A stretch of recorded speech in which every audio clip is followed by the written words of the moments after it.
వల్ల ఏం జరుగుతుంది అనేటువంటి ఒక చిన్న విషయం మీకు చెప్పాలనుకుంటున్నాను. అదేంటంటే కుటుంబ ప్రార్థన పైన కుటుంబం అంతా కలిసి ప్రార్థన చేయడం వల్ల వాళ్ళ ఒత్తిడి, వాళ్ళకు ఉన్నటువంటి సమస్యలు ఏమున్నా కలిసి ప్రార్థన చేయడం వల్ల, అంటే మీరు కుటుంబంగా కలిసి ప్రార్థన చేయడం వల్ల ఖచ్చితంగా మన మధ్య, అంటే కుటుంబం మధ్య ఓదార్పు వస్తుంది, నెమ్మది వస్తుంది, ముఖ్యంగా ప్రేమ ఏర్పడుతుంది. కుటుంబంలో ప్రార్థన పెట్టుకోకపోవడానికి కారణం ఏంటంటే ఒకరి మధ్య ఒకరికి ప్రేమ లేకపోవడం. ఎందుకు ప్రేమ లేకపోవడం అంటే కూర్చొని మాట్లాడుకోగలిగి ఆ సమస్యలను లేదా ఆ ఇబ్బందుల గురించి ప్రార్థన చేసుకుందామనేటువంటి ఉద్దేశాలు రాకపోవడం వల్ల. హల్లెలూయా హల్లెలూయా. అంటే మనకు ఒక సమస్య వచ్చింది, ఈ సమస్య భర్తగా ఆయన ఆ సమస్యను బాధిస్తున్నప్పుడు ఆయన కుటుంబంతో పంచుకోకపోవడం, పంచుకున్న ప్రయోజనం ఏమి లేదే, వీళ్ళతో పంచుకుంటే వీళ్ళేమన్నా తీరుస్తారా అనేటువంటి ఒక ఉద్దేశంలోకి ఆయన రావడం వలన అక్కడ కుటుంబం లేదు, ఆయన ఒక్కడే ఉన్నాడు. అందుకే సమస్య వచ్చినప్పుడు తొందరగా నిర్ణయాలు తీసుకోవడం, తొందరగా అప్పులు చేసుకోవడం, తొందరగా కుటుంబాన్ని నాశనం చేసుకునే పరిస్థితికి వస్తాం. తద్వారా ఎవరు కూడా కలిసి సమాధానంగా చర్చకి రాలేదు. హల్లెలూయా హల్లెలూయా. అర్థమవుతుందండి నేను చెప్తున్న ఉద్దేశం? అంటే కుటుంబంగా కలిసి ప్రార్థన చేయడం, మీరు మీ కుటుంబాలు ఎప్పుడైతే ప్రారంభిస్తారో మీరు వ్యక్తిగతంగా కుటుంబంగా కూర్చొని మీ పిల్లలతో సహా, అది ఏ పూట అయినా, అది తినక ముందైనా తిన్న తర్వాత అయినా ఒక పూట మీరు ప్రార్థన చేయడం ప్రారంభిస్తారు. మొదటిగా మీకున్న ఒత్తిడిని మీ కుటుంబంతో పంచుకుంటారు. రెండవదిగా ఆ కుటుంబము దాని గురించి ప్రార్థన చేయాలనే బాధ్యత కలిగి ఉంటుంది. మూడవదిగా ఆ బాధ్యత ఎంతవరకు ఉంటుందంటే ఆ సమస్య తీరేంత వరకు ప్రార్థన చేస్తారు. హల్లెలూయా హల్లెలూయా హల్లెలూయా. అందుకే మీరు ప్రార్థన చేయనప్పుడు మీ పరలోక తండ్రికి మీరు ప్రార్థన చేసేటప్పుడు నా నామమున ప్రార్థన చేయడని యేసుక్రీస్తు వారు అంటారు. మీరు మీ కుటుంబంతో కలిసి ఒక కుటుంబంగా మారి అక్కడ మీరు ప్రార్థన చేస్తే ఆయన వినాలనేది దేవుని యొక్క ఉద్దేశం. హల్లెలూయా హల్లెలూయా. అర్థమవుతుందా? మనమంతా కలిసి ప్రార్థన చేస్తే, అంటే మీరు మీ కుటుంబాలుగా మనమంతా కలిసి సంఘంలో ప్రార్థన చేస్తుంటే ఆ ప్రార్థనను దేవుడు వినాలన్నది. నీవేమో ఒక ప్రార్థన, భార్య ఏమో ఒక ప్రార్థన, పిల్లలేమో ఒక ప్రార్థన, ఇలా ఉండాలనేది కుటుంబం కాదు. ఒక దైవ సంబంధమైన కుటుంబం ఏంటి అంటే అందరూ కలిసి ఒక పూటైనా దేవుని కోసం కూర్చొని ప్రార్థన చేయాలి. అయితే ఇందులో సహకారంగా ఉండడానికి మనము సంఘ సేవకుని పెట్టుకున్నాం. హల్లెలూయా. అర్థమవుతుందా అండి? సంఘ సేవకునిగా ఒక వారంలో ఒకరోజు మన ఊర్లో ప్రార్థన, అంటే మిగతా దినాలని మనం చేసుకుంటూ ఉంటాము, ఒక దినము మనతో పాటు ప్రార్థన చేయడానికి, మనకి ఇంకా ఆత్మీయంగా బలపరచడానికి సేవకుని పెట్టుకుని ఉన్నాం. అయితే ఈ ప్రార్థనలు మనము మధ్యలో ఆపేసాం. ఎందుకంటే అందరికీ పనులు ఉన్నాయి, ప్రతి ఒక్కరు రాత్రి పనులు పని చేయలేదు, రాత్రి సాయంకాలానికి అయిపోతున్నాయి, అయినా ప్రార్థన పెట్టుకోవాలంటే మనసు రావట్లేదు. మనసు రాకపోవడం అంతే. ఎందుకు మనసు రావట్లేదని ఒక విషయం చెప్తాను. మొట్టమొదటిగా కుటుంబంలో కూర్చొని మీరు ప్రార్థన చేస్తూ ఉన్నప్పుడు, కుటుంబంలో కూర్చొని మీరు ప్రార్థన చేస్తూ ఉన్నప్పుడు ఆ కుటుంబం ద్వారా నీ సమస్య తీరుతాదనే నమ్మకం నీకు లేకపోవడం. సంఘం సేవకులతో నువ్వు ప్రార్థన చేయించుకున్నప్పుడు ఆ మాటల ద్వారా నీ యొక్క సమస్యకు పరిష్కారం రాదనే నిర్చేత నువ్వు తీసుకోవడం అంతే. ఈ రెండు కారణాల వల్ల, అంటే మొదటిదేమో నీ కుటుంబం నీ సమస్య తీర్చలేదనుకోవడము, రెండవదేమో ఈ సంఘంలో ప్రార్థన చేసుకున్నా సరే నా సమస్య తీరదు కదా అనేటువంటి నిర్ణయానికి నువ్వు రావడం. ఒకసారి ఏప్రిల్ రాసిన పత్రిక ఒక మాట చదువుతానండి. ఏప్రిల్ రాసిన పత్రిక 11వ అధ్యాయము 6వ వచనం చదువుతున్నాను. విశ్వాసము లేకుండా దేవునికి ఇష్టడై ఉండుట అసాధ్యము.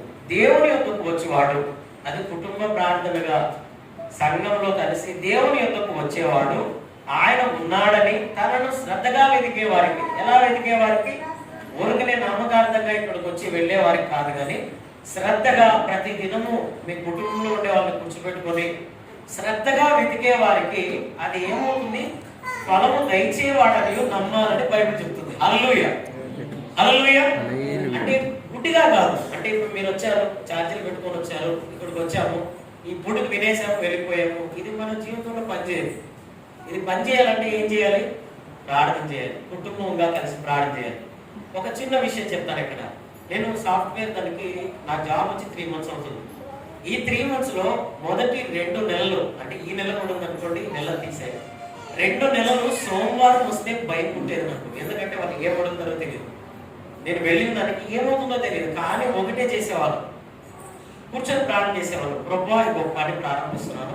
వాళ్ళు ఏమైనా మాట్లాడుకోవాలి, నువ్వు ఇస్తావు, నువ్వు ఇచ్చినావని నేను నమ్ముతున్నాను. ఎందుకంటే 1.5 రోజులు ఉద్యోగం లేకుండా ప్రార్థన చేశాను, మీరు ఇచ్చారు, నేను నమ్ముతున్నాను. అది ప్రతిరోజు ప్రార్థన చేసేవాళ్ళు, మీరంతా కూడా ప్రార్థన చేశారు. మనంతా ప్రార్థన చేసానికి జాబ్ వచ్చింది, ఓకే, వచ్చింది, సంతోషం. కానీ వాళ్ళు అడిగే ప్రశ్నలు నా దగ్గర సమాధానాలు లేవు. సమాధానం లేకపోతే చేస్తున్నది ఏంటంటే, వారికైనా జ్ఞానం ఇచ్చిన వాడు నువ్వే, నాకైనా ఇచ్చేది నువ్వే, ఇవన్నీ తయారు చేయగలిగిన జ్ఞానం ఇచ్చిన వాడే నువ్వే, కనుక నీ దగ్గరకు వస్తున్నాను. నేను వాళ్ళ కాలం వీళ్ళని పడను, నీ దగ్గరకు వస్తున్నా, ప్రభా నాకు సహాయం చేయి. సోమవారం రోజు ఆ కాలు ప్రారంభం అవ్వాలి, అది రాత్రి 8 అయ్యేది, 9 అయ్యేది, ఎంతైనా సరే ఆ సమయంలో ఏం మాట్లాడాలో దేవుడు జ్ఞానం ఇచ్చేవాడు. హల్లెలూయా. ఇది ప్రతిదినం చూశాను, 3 నెలలు కాదు, 2 నెలలు నేను చూశాను. ఆ తర్వాత సోమవారం అంటే భయం లేదు. పాస్టర్ గారు కూడా చెప్పాను, ఇల్లు మారినప్పుడు, పాస్టర్ గారు నాకు సోమవారం అంటే చాలా భయం వేస్తుంది, ఆదివారం సంతోషంగా ఉంటుంది. ప్రార్థన అయిపోగానే భయం సోమవారం గురించి. పాస్టర్ గారు అది దేవుడు సహాయం చేసినందుకు ప్రయత్నించే, నీ చేత కదా వదిలేసే, అంతే. అది దీని వల్ల నీవు నీ ఆరోగ్యం పాడు చేసుకొని కుటుంబానికి ఇబ్బంది చేసుకున్న పరిస్థితి తెచ్చుకోవద్దు. ఈ సొల్యూషన్ వచ్చింది కదండి. ఆ మాటైనా ఇప్పుడు నా కుటుంబం పాడైపోతుందేమో నేను ఎక్కువ సమస్యలుగా తీర్చుకోవడం వల్ల, ఆ ఒక్క చిన్న మాటలు నన్ను బలపరిచింది. ఓకే, ఇది నా ప్రాణం తీసేంతగా కాదు కదా, ఇది కాకుంటే ఇంకొకటి ఉంది కదా అనే కోపం అనేది కలిసి పంచుకోవడం వల్ల వచ్చింది. హల్లెలూయా, హల్లెలూయా. ఇప్పుడు మీకు మీ పనులు ఉన్నాయి, అన్నీ ఉన్నాయి, ఇప్పుడు మనం అందరూ పనులు చేస్తూ ఉన్నాం.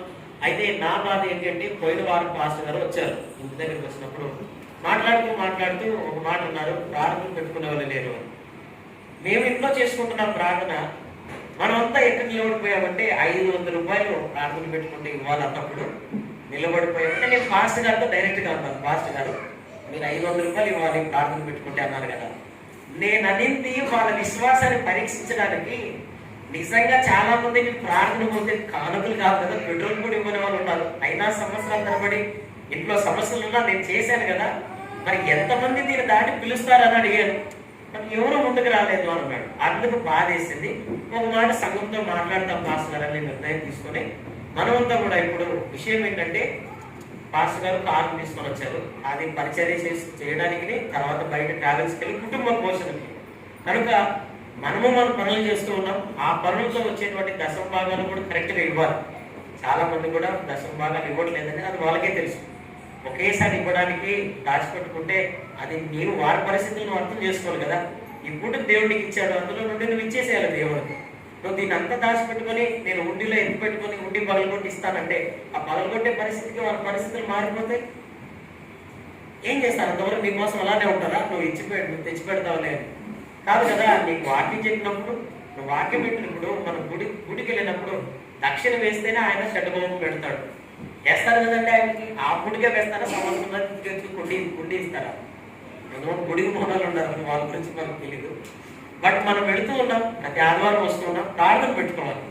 ప్రార్థన ఏం చేస్తుందంటే కుటుంబాన్ని బలపరుస్తుంది. ముఖ్యంగా ఈ ప్రార్థనలో మనం అందరి గురించి ప్రార్థన చేస్తాం, ముఖ్యంగా సంఘం గురించి, సంఘంలో ఉండే వాళ్ళ గురించి. దీని ద్వారా ప్రేమ కలుగుతుంది.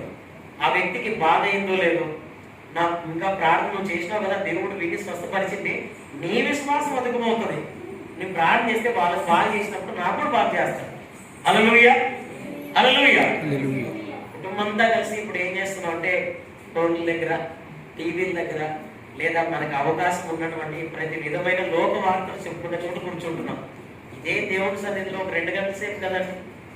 మీరు వ్యక్తిగతంగా 1 గంట సేపు గడపండి, కానీ వాక్యం వచ్చే ఎంతసేపు వస్తుంది? 7 నుంచి 9 లోపలే కదా.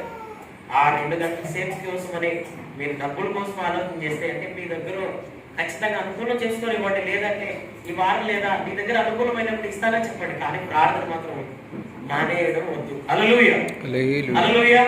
ఏ బ్రహ్మాండంలో ఉన్నప్పుడు ఒకవేళ నేను ఆ 1100 పుస్తకాల్లో లేదా ఆయన చెప్పిన ఆ యొక్క మర్మాలను నేనేమైనా తెలుసుకోకపోతే పరలోకం పోనేమో అని ప్రతి ఆదివారం కలిసే వాళ్ళము, ఎవరింటి దగ్గర ప్రార్థన పెట్టినా కూడా అక్కడ కొత్త వర్తమానం చెప్తారేమో, ఆ వర్తమానం మిస్ అయిపోతే, ఆ 1100లో ఆ వర్తమానం మిస్ అయిపోయిందంటే నేను పోనేమో. ఆయన అలా మనల్ని మోటివేట్ చేశాడు. ఎవరు? బ్రహ్మాం గారు.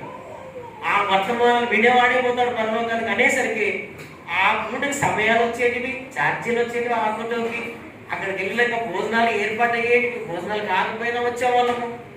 అప్పుడు ఫోన్లు కూడా సరిగా లేవు. కొంతమంది ముగ్గురుగా నలుగురుగా వెళ్ళేవాళ్ళము. ఫ్యామిలీలు అయ్యాయి, పిల్లలు వచ్చారు, ఫోన్లు వచ్చాయి, బండ్లు ఉన్నాయి, అన్నీ వచ్చేసాయి. దేవుడు లేడు, దేవుడు వెళ్ళిపోయాడు. దేవుడు లేడు. ఇప్పుడు ఏమైపోయింది? అందరూ టీవీ దగ్గర కూర్చుంటాం. ఫోన్లు నాలుగుంటే నలుగురికి ఇచ్చేయడం, నలుగురందరూ ఫోన్ల దగ్గర కూర్చోవడం. మనల్ని మన సమయం అంతా అదే లాగేస్తుంది. కనుక ఆత్మీయంగా పొరపాటు లేదు. మా ఇంట్లో ప్రార్థన పెట్టండి అని ప్రార్థన పెట్టుకున్నవాడు ఇంకొకటి పిలవట్లేదు. ఇంట్లో ప్రార్థన పెట్టుకుంటే ఇంకొక కుటుంబాన్ని పిలవట్లేదు, వాళ్ళ ఇంటి వరకే ప్రార్థన. ఎందుకు ఇలాంటి స్థితికి వచ్చామంటే ప్రేమ లేదు. ప్రేమ ఎప్పుడు లేదంటే మనం కుటుంబంగా ప్రార్థన చేసుకోకపోతే సంఘంలో ఉండే వ్యక్తి కోసం ప్రార్థన చేయనప్పుడు అతను ఎవరో అనుకుంటాం. హల్లెలూయా, హల్లెలూయా. ఎవరో వచ్చారు, చర్చికి వచ్చారు, కనిపిస్తే మాట్లాడదాం, ఆరోగ్యం బాగున్నాడు. ఇంకా వీలైతే బంధుత్వాలు కలుపుకొని అమ్మ, అక్క, అత్త, మామ అనుకుని కలుపుతాం. అందరితో అయిపోయా. అది కాదండి, అది నిజంగా కాదు. దేవుడు కుటుంబం అంటే మీరు వ్యక్తిగతంగా ప్రార్థన చేయాలి, కుటుంబంగా ప్రార్థన చేయాలి. సేవకుడు వచ్చి మీ ప్రార్థనకి ఆయన బలపరుస్తాడు. ఆ మాటల ద్వారా నిజంగా పనిచేస్తాయి. హల్లెలూయా, హల్లెలూయా. అవి నిజంగా పనిచేస్తాయి. దీని ద్వారా మీ రాబోయే మీ పిల్లలకు కూడా ఒక మంచి దారి చూపించగలుగుతారు. మీ పిల్లల్లో, మా పిల్లలు ఉన్నారు, మీ పిల్లలు ఉన్నారు, అందరూ ఉన్నారు. వాళ్ళందరికీ మనమే ప్రార్థన లేకుండా వాళ్ళగా చర్చికి రమ్మంటే వాళ్ళు ఎలా వస్తారు? కూర్చుంటున్నారా వాళ్ళు లాస్ట్ వరకు? మీరే చూడండి. చాలా మంది మనం బాగా పాటలు పాడగలం, ఆరాధన చేయగలం, అన్ని చేయగలం. మన పిల్లలు లాస్ట్ వరకు కూర్చొని చర్చలో. ఎందుకంటే ఇంట్లో ప్రాక్టీస్ లేకపోవడం. ఇంట్లో ప్రాక్టీస్ చేస్తేనే కదా ఇక్కడ చేస్తారు. ఇంట్లో కూర్చోకపోవడం. ఇంట్లో కూర్చోకపోవడానికి ఏంటంటే స్వతంత్రం ఇచ్చారు. ఎప్పుడు ఇవ్వాలి నువ్వు స్వతంత్రం? ఇప్పుడేం చేసామనుకో, నీ చేతికి అందరాళ్ళు. వాళ్ళు సినిమాలో చూడడానికి, వాళ్ళు సినిమాలో ఉండే వాళ్ళగా నటించడానికి ప్రయత్నం చేస్తారు. ఆ స్థితి కొంత. దయచేసి కుటుంబ ప్రార్థన చేసుకోండి. ఆ ప్రార్థన సేవకుని పిలవండి. ఇంకా మీకు అనుకూలమైతే దగ్గరలో ఉన్న కుటుంబాలు కూడా పిలవండి. భోజనమైపోయి మీరు ఇష్టమైతే ఆ భోజనం అనుకూలమైతే పెట్టండి. లేదనుకో ప్రార్థన మాత్రం కంపల్సరీ చేయించుకోండి. హల్లెలూయా, హల్లెలూయా. ఒక్క మాట అయినా దేవుడు మీ కోసం ఆయన సిద్ధపరిచిన మాట మిమ్మల్ని బలపరుస్తుంది. మాటలే కదా ధైర్యాన్ని ఇస్తాయి. మేము ఉన్నాం. ఇప్పుడు మా నాన్న లేడు, పాస్టర్ వాళ్ళ నాన్న లేడు. ఆయన నిర్ణయం తీసుకున్నప్పుడు, ఆయన నేను ఒక ఆడ తెచ్చుకుంటున్నానంటే ఆయన తన తమ్ముడికి చెప్పుకున్నప్పుడు తమ్ముడికి ధైర్యం ఎవరంటే అన్న. ఇప్పుడు అన్నకి ధైర్యం ఎవరు? తమ్ముడు. ఆయన అన్న, తమ్ముడికి ఏమనిపిస్తుంది? మా అన్న ఉన్నాడులే, మాది మా అన్న ఉన్నాడులే అనిపిస్తుంది. అన్నకి ఎవరు ఉన్నారు? తండ్రి లేడు. తండ్రి లేనప్పుడు ఎవరు ఉండాలా? ఆ ప్రదేశంలో పెద్దవాళ్ళు ఉండాలి. ఆయన ఒకటే వయసు ఉండేవాళ్ళు, సంఘంలో ఉండేవాళ్ళు ఉన్నారు. ఎవరు పిలుస్తున్నారు ప్రార్థనకి? పాస్టర్ గారు మేము ఉన్నాం కదా, నువ్వు అడిగే అని అన్నావు అనుకో. ఎందుకు అడిగేనండి? చేస్తాం కదా. ఇంటి ముందు ఆటో ఉండే పాస్టర్ ఇప్పుడు అక్కడే ఉన్నది రిపేర్ అయ్యి. ఆ ఆటోలో పైన కింద వేసుకొని మనుషులందరినీ నిమ్మగల్లోకి వచ్చి నిమ్మగల్లో పిలుచుకొని ఆ 2 మార్ల వాళ్ళకి వచ్చి వాళ్ళే ఎక్కించుకొని చర్చకు వచ్చేవాళ్ళం. అప్పుడు ఇక్కడి వరకే ఉండే చర్చ కదా. వాళ్ళ ఇంటికి వెళ్ళి పిలుచుకొని మళ్ళీ పిలుచుకొని రిటర్న్ పోయేటప్పుడు వాళ్ళ ఇంటికి ఇచ్చేవాళ్ళం. అర్థమవుతుంది. ఎందుకు అప్పుడు అంత ఆసక్తి ఇప్పుడు లేదు. అయిపోతేనే ఎవరు వాళ్ళు గన్ను పేరిస్తే పక్షులు వేసుకున్నట్టుగా ఆ అనగానే సగం బయట ఉంటాము. ఇంకా ప్రార్థన ఒకరు ఇద్దరు చేయించుకునేసరికి ఎవరు ఉండము. ఎందుకంటే ప్రేమ లేదు. ప్రేమ ఎందుకు లేదు అనండి ఎక్కువగా ఆలోచన చేస్తే అర్థమైంది ఏంటంటే కుటుంబ ప్రార్థన. కుటుంబ ప్రార్థనలో ఆ వ్యక్తి గురించి నువ్వు ప్రార్థన చేయట్లేదు, ఆ వ్యక్తి గురించి నీకు ప్రేమ రాదు. ఈ వ్యక్తి గురించి నువ్వు ప్రార్థన చేయట్లేదు, ఈ వ్యక్తి గురించి ప్రేమ రాదు. ప్రేమ అంటే మరొకసారి నువ్వు ఆయన అడగలేవు, బాగుందా బాగలేదా, నీ సమస్య తీరిందా. హల్లెలూయా. ఇకనైనా అంటే ఇప్పుడు వచ్చి ఈ వారం నుంచి అయినా మనకు పాస్టర్ గారు కొన్ని దినాలు అవైలబుల్ ఉంటారు. ఎందుకంటే కారు తెచ్చుకుంది ఆయన గాడెప్పుడు తిప్పాలని. ఆ కొన్ని దినాల్లో అనుకూలమైన ప్రతిదినం ఏ దినం మీకు అనుకూలమైందా ప్రార్థన పెట్టుకుంటామని చెప్పండి. ప్రార్థన ఖచ్చితంగా పెట్టుకోండి. మీ కుటుంబానికే కాదు మనకు కూడా ఉపయోగపడుతుంది. అవన్నీ రికార్డ్ అవుతున్నాయి. దాదాపుగా 10,000 వీడియోస్ పైన ఇవి దాని తర్వాత వచ్చే తరం వాళ్ళు కూడా చూస్తారు. హల్లెలూయా, హల్లెలూయా, హల్లెలూయా. ముఖ్యంగా నేను చెప్పాలనుకుంటున్నది ఏంటంటే ప్రార్థన కుటుంబంగా లేకపోతే కుటుంబంలో ప్రేమ రాదు, కుటుంబంలో ప్రేమ లేకపోతే సంఘంలో ప్రేమ చూపించలేదు, జస్ట్ నటించాల్సి వస్తుంది. కనుక కుటుంబంలో ప్రార్థన చేద్దాము. కుటుంబంలో ప్రార్థన చేయగానే మీ ప్రార్థనకు బలపూరితంగా పాస్ గారు వస్తారు, వాళ్ళ కుటుంబం వస్తుంది, అనుకూలమైన వాళ్ళందరూ పిలవండి, దగ్గరలో ఉన్న వాళ్ళందరూ వస్తారు. మీ ప్రార్థన అవసరం చెప్పండి, ప్రార్థన చేయించుకోండి, దేవుడు సహాయం చేస్తాడు. హల్లెలూయా హల్లెలూయా హల్లెలూయా. హల్లెలూయా. ఒకప్పుడు మనము సమస్య ఉందని కానీ ఎందుకంటే లాస్ట్ టైము పోయిన ఒక 3-4 సంవత్సరాల కిందట వెళ్ళేసరికి మనమంతా కలిపి రేణుమాకల్పల్లో కానీ నింబగల్లో కానీ వాళ్ళకు భోజనం లేని వాళ్ళకి భోజనాన్ని అంటే రైస్ని అందరూ కలిపి వస్త్రాల్ని లేదా బెడ్షీట్లు కూడా ఇచ్చాము. గుర్తుందా అండి? గుర్తుందా? మనం అంతా ఇచ్చింది తీసుకుని వెళ్ళి ఇచ్చాం. ఆ రోజు వాళ్ళ ఇంట్లో ప్రార్థన చేసి వాళ్ళకి కొంతమంది ఇంటికైతే వైరింగ్ లాగించాం అనుకూలమైన చోట. మనకు శక్తికి మించిన కొద్దీ అంటే మనకున్న పరిధిని చేయగలిగాం. ఈరోజు ఎవరికి సహాయం చేయడానికి మన చేతుల్లో నుంచి రేవి రావడం లేదు. చాలా మంది అంటారు తీసుకుంటే ఆశీర్వాదం అని. యేసు ప్రభువు ఏం చెప్పాడు? ఇస్తే ఆశీర్వాదం అని. జక్కయ్య ఇచ్చాడు, పరలోకం పొందుకున్నాడు. ధనవంతుడు ఇవ్వలేకపోయాడు, లాస్ట్ అయిపోయాడు. పొందుకోవాలనుకున్న వాడికి అంటే ఏదైనా కావాలనుకున్నవాడు ఇవ్వాల్సిందే. ఇచ్చే మనసు నీకు 10 రూపాయలు ఉందా? 10 రూపాయలు ఇవ్వగలరు, కానీ ఇచ్చే మనసు పెట్టుకో. హల్లెలూయా. దీని ద్వారానే ఆశీర్వాదం వస్తుంది. బైబిల్లో ఇచ్చే ఆశీర్వాదం పొందుకున్నారు, ఇచ్చే పరలోకంలో వారి పేర్లు పొందుకున్నారు. పరిచర్య చేసి వారి పేర్లు పొందుకున్న స్త్రీలు కూడా ఉన్నారు. కనుక ప్రార్థనలు పెట్టుకుందామండి. ముఖ్యంగా కుటుంబంగా ప్రార్థన చేద్దాం. 5 రోజులు, 6వ రోజు ఏదో ఒక రోజు మీ సేవకులు పిలవండి మీ ఊరిలోకి. ఆ తర్వాత 7వ రోజు మనం ఎట్లా ఇక్కడ కలుస్తున్నాం. హల్లెలూయా. మీ అందరికీ ఇది అనుకూలమైతేనే తీసుకోండి. కానీ దీని ద్వారా ఎవరైతే చేయించుకోవాలనుకుంటున్నారో కుటుంబ ప్రార్థనలో దయచేసి మీరు ఖచ్చితంగా ఆదివారం కల్లా చెప్పండి, మాకు పలానా రోజు పెట్టుకుంటామని. దాని ద్వారా దగ్గరలో ఎవరైనా అనుకూలమైతే మేము వస్తాం. ఎందుకంటే మాకు ప్రార్థన లేకపోవడం వల్ల మేము విశ్వాసంగా ఉన్నామని ఏదో చూపించట్లేదు, బలం లేదు. ప్రార్థన చేస్తే దేవుడు వింటాడనే విశ్వాసం లేకుండా పోతుంది. శ్రద్ధగా వెతికే మనసు పోతుంది. లోకంలో కనిపించే దాని వైపు పడిపోతాం. కనుక దయచేసి కుటుంబం అంతా కలిసి టీవీల ముందు ఫోన్లకి అంకితం అయ్యే ముందు మొదటిగా దేవుడికి అవకాశం ఇవ్వండి. మీ కుటుంబంతో మీ సమస్యలు పంచుకోండి. మీరందరూ కూర్చొని ప్రార్థన చేయండి. ఆ ప్రార్థన సేవకుని కూడా పిలవాలి. హల్లెలూయా. చిన్న మాటలు దేవుడికి ఇచ్చిన గాక. ఆమేన్.